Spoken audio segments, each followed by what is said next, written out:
Alright, so today I want to share some of the challenges and struggles that I've gone through this week here in my reptile room. You know, here on my YouTube channel I like to share the good times and the bad times, so not only that I can learn, but everyone that's watching my videos can learn along the way. You know, a lot of people say in business, pretty much whatever you do, sometimes you win and sometimes you learn. And let me tell you, this week I definitely learned a lot from some of the mistakes and some of the challenges here in my reptile room. And one of the ones I wanted to show you first off is some of the issues that I've had with my humidifier. A few weeks ago I actually bought a brand new whole room humidifier, and I cranked the humidity really high up to about 65, about 67% here in my reptile room. I've been having some challenges with that. Another thing I wanted to share is with my big snakes, my big reticulated pythons. I had an incident this week with those two really big snakes. I wanted to share that. And another one that was kind of totally unexpected. I can share that first. It was kind of interesting. I was actually shipping out some snakes this week.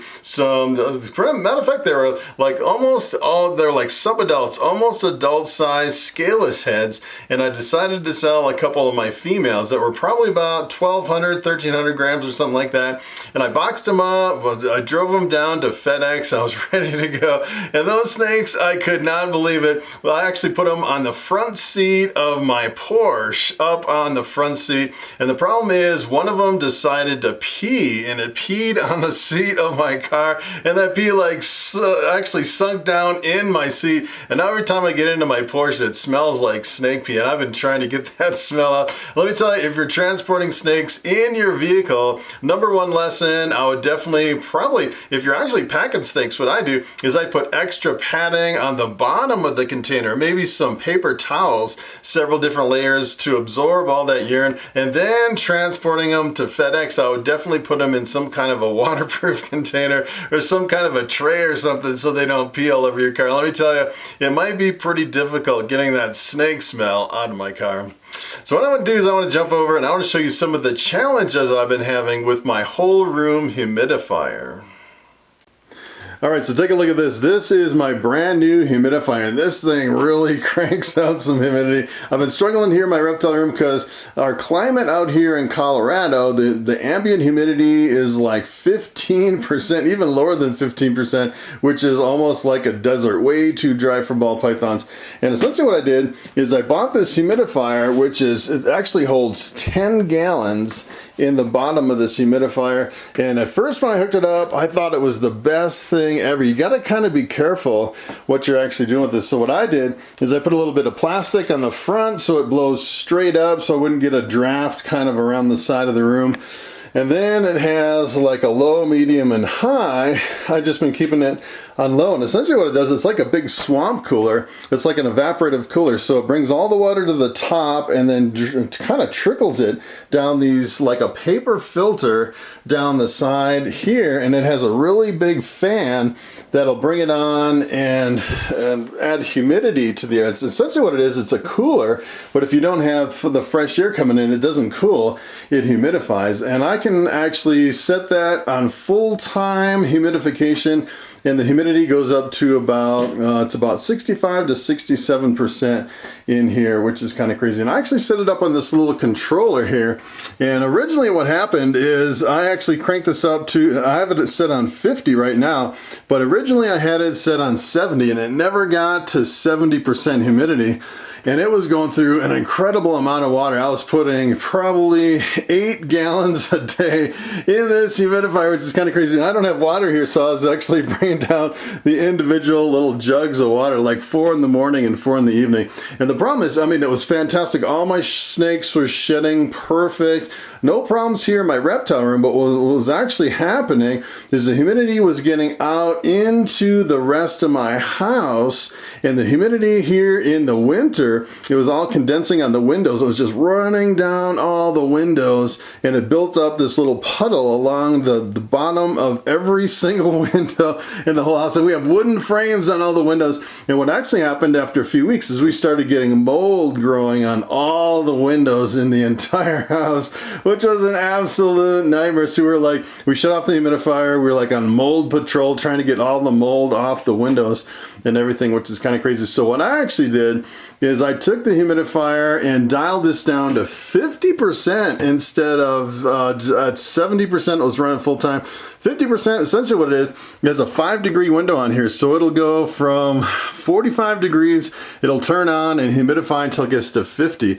Now let me tell you, I went from like 8 gallons a day down to probably less than a gallon a day on the humidifier, which completely solved that problem. So we don't have humidity outside in the rest of the house. I hardly have, you know, any water I have to haul down to fill this thing up. And it seems like 50% so far. It looks like my sheds are pretty good.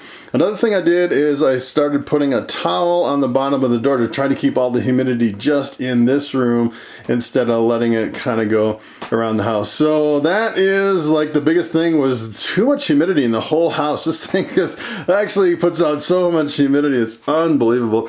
So then when I kind of figured it out, I set it down to 50% humidity. Then what actually happened, I had a power outage here in my reptile room, and the problem is I have a lot of stuff that's pulling electricity. I have a little space heater that I run right down here that is set on like 77 degrees, I think. So right now it's like the temperature. I have another little probe over here. It's 77 degrees, 40% humidity. So normally that humidifier would be kicking on. But the problem is every now and then this would actually kick on, and when it first starts up it draws more power than it normally would. I think it's like a 200 watt continually running power. But when it first starts up, it's a lot of power. And then when my space heater first starts up, because that's on a thermostat too, it draws a lot of power. So every now and then, everything would draw power all at once, and I'd flip the circuit breaker, which is kind of crazy. So what I actually had to do is I actually had to take an extension cord, run it in here, and run some of this stuff on an extension cord from another circuit in the house, because I was overloading the circuit, which was kind of crazy. And if you actually look over here, I kind of have this, if you actually notice these beautiful plants over here, I actually started these from seed, from a papaya seed from the supermarket, which is kind of crazy.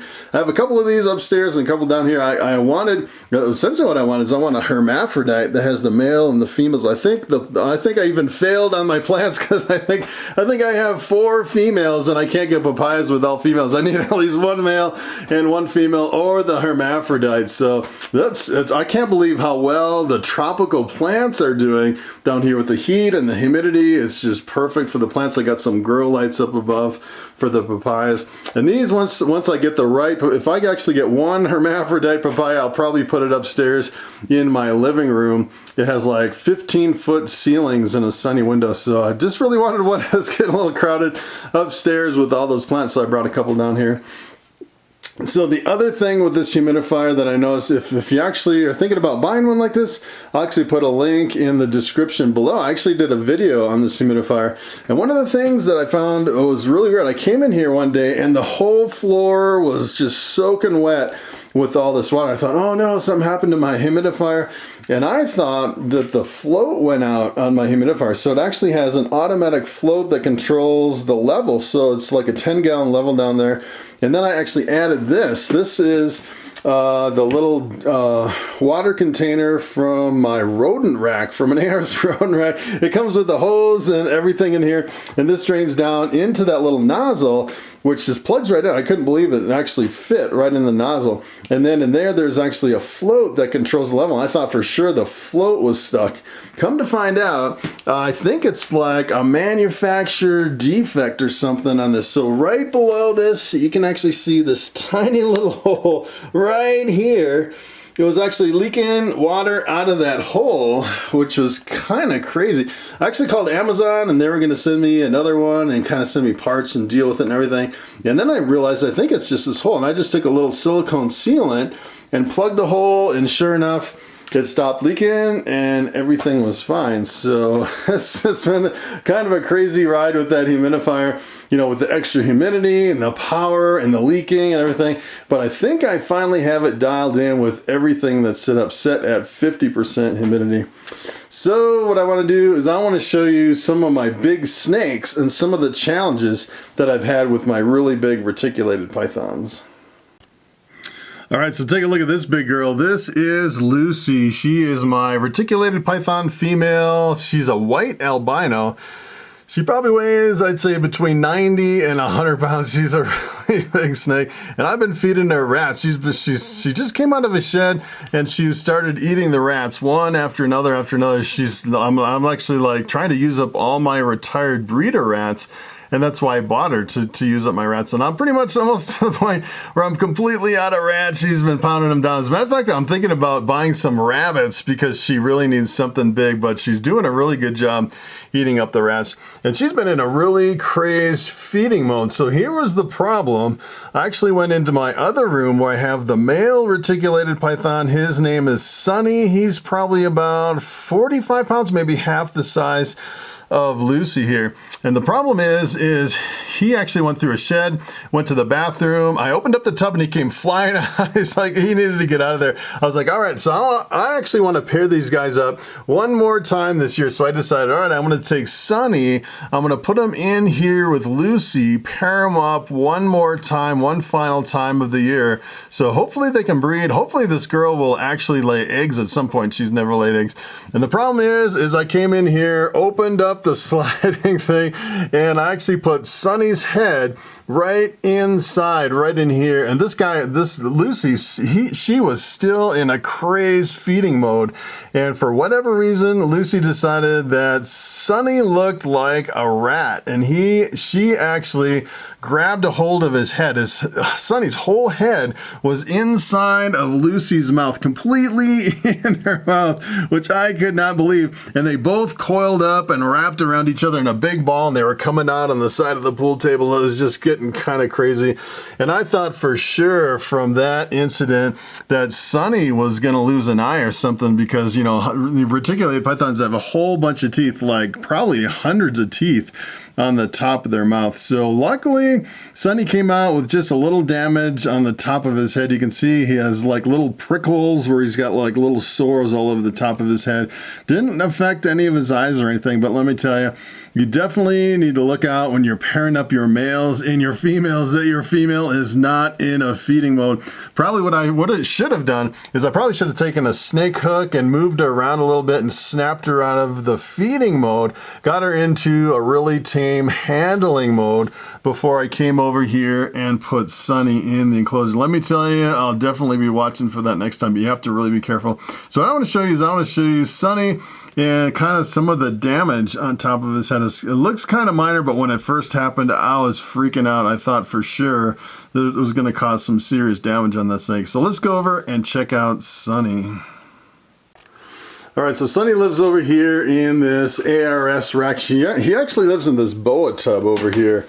And he was kind of going into a feeding mode until I kind of put him in there, and then he kind of freaked out. Sunny has never been really that friendly. He's always been a really skittish snake. As a matter of fact, with Lucy, a lot of times I'll take Lucy out and kind of let her crawl around the basement and let her stretch out a little bit every few days. But this guy, he's totally unpredictable. As a matter of fact, just a couple weeks ago, he actually got loose on me. He was crawling around underneath some of these racks in here in the reptile room, and I was trying to get him back in this boa tub, and he snapped at me. He got so close that his lips actually touched the top of my hand. I thought, man, if he would have been 1 inch further to my hand, he probably would have hit some of the veins on top of my hand. It could have been a really bad incident with this thing. That's probably the closest I ever got to a reticulated python bite from this crazy guy. But if you actually can see right on the top of his head, he's got a little bit of damage. It's not too bad. His eyes look pretty good. Luckily, he didn't have too much damage right on the top of the head, but I couldn't believe his whole entire head was like right inserted directly center of Lucy's mouth. It was unbelievable that Lucy would mistake another snake for a rat or something to eat, which is kind of crazy. And it seemed like as soon as they separated, they weren't interested in anything. It was like it shocked both of them, and they were both kind of freaking out. And it kind of freaked everyone out. And I was able to separate them, no problem at all, and get this guy back in here. And all cleaned up. But this guy, he's a little bit, he's semi-friendly. Sometimes I can just kind of let the tub open and he just kind of crawls around and looks. I kind of have to keep an eye on him. But a lot of times I can just open the tub and he'll just kind of hang out and crawl around and kind of peek out and just kind of chill out. But a lot of times if I try to pick him up, he just kind of goes ballistic. He's definitely not used to being picked up. You can actually see his tongue's kind of wagging really slow. That is not a good sign. He gets a little bit defensive. But as far as, you know, being a good snake, he's never really aggressively came after me. It's just usually when he's really super scared and I'm like trying to chase him under the racks or something when he'll try to bite me. When he was young, he was absolutely ballistic. I'd pick him up and he'd like pee all over me and just start snapping and everything. He's never actually bit me, but he's come really close to biting me. It seems like the older he gets, the more, a little bit more mellow he gets, but you can see he's a little bit kind of freaked out. I can kind of move him around a little bit. So it's not like I'm afraid of him. And most of the times he's not too afraid of me unless it's kind of weird. Sometimes he'll go in this really skittish flight mode and just come flying out of the tub for whatever reason, which is kind of crazy. But that kind of freaked me out between these two snakes. And luckily, everybody's fine. Minimal damage on the head, and his eyes are still good, which is a really good thing. So that was kind of the things that really freaked me out this week. And probably the worst thing out of the whole week is I don't think my car is ever going to be the same. I think my Porsche is always going to smell like snake pee unless we can actually tear the whole thing apart and somehow clean it from the inside out. It's weird. It was like leaking out of that box and down into my seat, which was unbelievable. So that is pretty much it with everything that's been going on this week. Thanks for watching, and I will see you in the next video.